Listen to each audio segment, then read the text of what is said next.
Bismillahirrahmanirrahim. Assalamualaikum warahmatullahi wabarakatuh. Saya Dewi Mustika Putri. Di video kali ini saya akan menceritakan tentang tahap pertumbuhan dan perkembangan yang terjadi pada diri saya mulai dari bayi sampai sekarang, baik itu secara fisik atau terlihat maupun non fisik tidak terlihat. Kemudian saya akan mencocokkan nantinya saya masuk dalam kategori aliran apa. Sebelum saya menceritakannya, terlebih dahulu saya ingin menjelaskan apa itu pertumbuhan dan apa itu perkembangan. Nah, pertumbuhan merupakan perubahan fisiologis sebagai hasil dari proses pematangan fungsi-fungsi fisik yang berjalan normal pada anak yang sehat dalam perjalanan waktu tertentu. Sedangkan perkembangan ini adalah proses perubahan dalam pertumbuhan pada suatu waktu sebagai fungsi kematangan dan interaksi dengan lingkungannya. Dengan kata lain, perkembangan merupakan fungsional yang dipengaruhi oleh tingkat kematangan fisik. Nah, adapun faktor pertumbuhan dan perkembangan pada manusia, yang pertama fisik, kemudian intelektual, emosional, dan sosial. Langsung saja saya akan menceritakan tahap pertumbuhan dan perkembangan saya.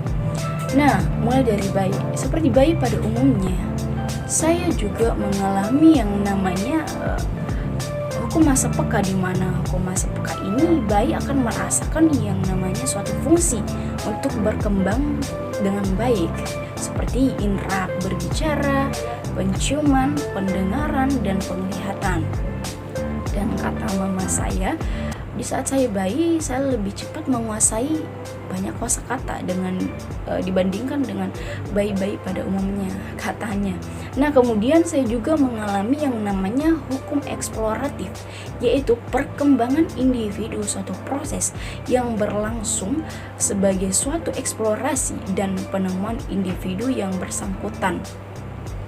Nah, di saat saya berusia 6-12 tahun, saya mulai merasakan yang namanya belajar keterampilan fisik yang diperlukan untuk lari ataupun melompat, bergaul dengan teman, belajar memainkan peran saya sebagai wanita, mengembangkan keterampilan membaca saya, menulis, dan berhitung. Pun saya mengalami yang namanya pertumbuhan fisik yang sangat pesat dan mulai berfungsinya kelenjar hormonal saya.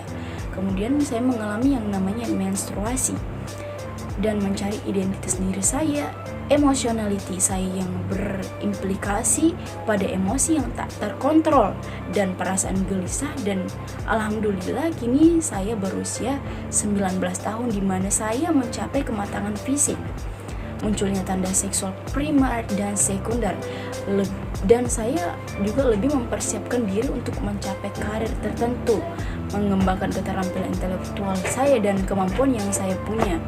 Kurang lebihnya seperti itu. Nah, dari perkembangan dan pertumbuhan yang saya alami dan saya ceritakan tadi, di antara aliran nativisme, empirisme, dan konvergensi, saya lebih cenderung dalam kategori aliran konvergensi. Kenapa? Karena aliran konvergensi merupakan sebuah gabungan antara empirisme dengan nativisme, yaitu menggabungkan arti penting hereditas atau pembawaan dengan lingkungan sebagai faktor-faktor yang berpengaruh dalam perkembangan manusia. Dan itu yang terjadi dengan saya, dan saya pribadi juga merasakan seperti itu. Sebenarnya yang membatasi hasil pendidikan itu adalah pembawaan dan lingkungan. Kurang lebihnya seperti itu. Sekian dari saya. Wassalamualaikum warahmatullahi wabarakatuh.